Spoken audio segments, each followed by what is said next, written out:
To keep it simple for y'all, and how's that guy with the tattoo? The one that circled the whole parking lot pretty much, and then parked right beside me out here, where motorcycles always go to the front. There's no reason for a motorcycle to park way out here with the cars. You never see that anywhere, but that's okay.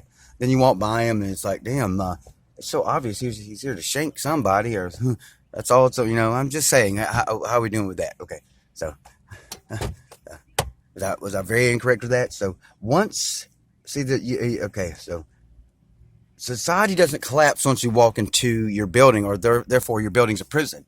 Again, societal rules does not disappear when you walk inside your building, or your building is an actual prison. Okay, so when a boss cancel, okay, my sister told me, yeah, I took logic and at the college, I was like, what is it? It's like everything's the sky blue. And she goes, no, not everyone thinks like that, brother. And I'm like, what do you mean? Like, A cannot be, this is the basis of logic. A cannot be A and not A at the same time. I'll repeat. A cannot be A and not A at the same time. So a boss cannot be your boss and not your boss at the same time. Once your boss has canceled out his right to be your boss, he is no longer your boss. But of course, this is, I guess, how women have felt for decades in the workplace.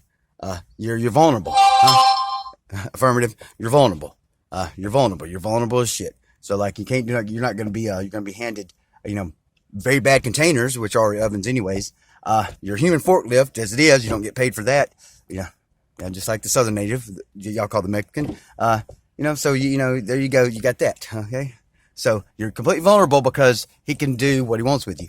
But Vince over here, and you're receiving, since he begged for this. I've been putting this off a long time. He begged for this, so I had to get specific. Vince. When I reported, no matter what happened before, you got your story with the Canadian thing all wrong. He would not do anything. He was about to retire. I didn't know that. Okay. So that's why he let me walk 1,000 feet unnecessarily, because he would not fix the belt or even get the women to nudge the box. And I don't know, do they want to talk to me or not? Does it matter? I know they're yelling at me out in the parking lot, after I leave that position over there.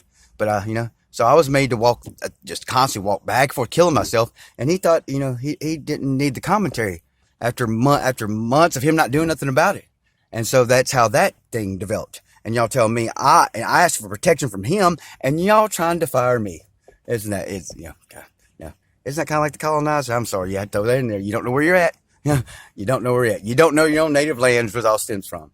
So you play as dumb. You don't know your own native land, so you think you can do what you want. Like I say about the garnishment, I am not the corporation that you're garnishing from. I'm microtail muscle tissue for you. I'm a human forklift, work in an oven, and you're not going to pay me with nothing. And the problem is, see what you've done is how many times I've gotten $100 back on a check. So you let someone borrow my money, you let them over deduct from me and have to pay it back. Well, you're not knowing what's going on in my life, risking my survival because something thinks I owe it. You don't know about fractional reserve banking. We'll go over that again. No one knows nothing. They're in these offices and they know nothing about nothing. No one has the internet but I and a handful of others. Okay, so we'll deal with others. So we won't deal with the stuff you can't understand. Just autistic's enough. Well, most of us highly functional ones have to diagnose ourselves. You're gonna make no allowance for that forever. After I begged and begged and begged. Okay, you can't be. Okay, so once Vince over here, once I reported, Jerry threatened to whoop my ass immediately. Over something I couldn't have done because he was working in that position with another person. I was pulling off the container. I couldn't have done it. I wasn't in the position to do what he claimed. And when he told me to do something, and I questioned it. At the end of the day, he immediately, I just questioned, hey, hey, I wasn't there. I couldn't have done it. He immediately threatened to whoop my ass. No authority over me or nothing. Just, you understand? When I was told Vince this, nothing was done. And I don't care what he said to him.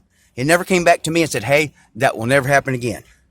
Not only was Jerry, I don't know these last names. Vince Receiving over in Olive Branch. And Jerry. In the clique. You know what's going on with these places. They're trying to bring the streets in. It's like a turf war. They're trying to bring they're trying to bring the hood, basically, trying to bring the streets in here. Those rules, the cackling is nonstop. I was just wondering, hey, they're watching. What do you mean? When have they not? I had people standing outside my door 20, 25 minutes straight, just huddle up when I first started here over in shipping. And so what's changed over here in receiving? They're like, there has to be a new product to check in. There's no reason for someone to be able to hang outside your door and just cackle endlessly. And then you walk by and say, hey, name. Call my name. You just over here snicking back to rolling on the floor. That's not, you're playing this dumb. You don't get to go out in public and cackle at someone. You don't get to stand over. How many times have I turned around and seen a male just staring at me and then continue to stare? That is not your right. We provide services. We're not here to enter you into some sub-reality where you have rules that do not apply outside these walls. Therefore, it'd make it a prison. So once Vince did nothing about the threat to whip my ass, he was no longer my boss and no longer has been my boss because he canceled that out. You can't be someone's boss and not a boss. He canceled that out for everyone in his department because he refused to be a boss. He refused to go by the guidelines of his position. And what's happened just a very short time afterwards, when some little kid threatened to whoop my ass, I knew, well, damn, they don't do nothing about it. And I'm just walking by him. So I have to walk by and he just nails me. And I have to let that happen because if I don't, I won't have a job because there are no rules here. Y'all play by your own rules. So I literally had to take a punch. And then you let some guy, I beg not to say wetback. I'm saying, don't mess with the Mexican. I use that word. Said it 4 to 5 times as he's snickering, chomping at the bit to say wetback. Begged him to, him not knowing who my mother is or nothing. And then he got to snicker about me getting my ass whooped because I walked by someone and they just nailed me. Yes, y'all got rid of him, but that happened because I couldn't go report that because the precedent has already been set that if you report someone threatened to whoop your ass, nothing will be done about it. So we'll start right there. So A cannot be A and not A at the same time. A boss cannot be a boss and not a boss at the same time. Vince has no authority over anyone in his department because he refused to be a boss. And I'm sorry I don't know the last names, but Jerry knows, and Jerry's the one who's like getting me on some technicality over volunteer work. Work that used to be you could leave at any time. Now I'm on a last ride up because I left a few minutes early after being the one that always stay over, the only one that always stays over and help everyone else. Always.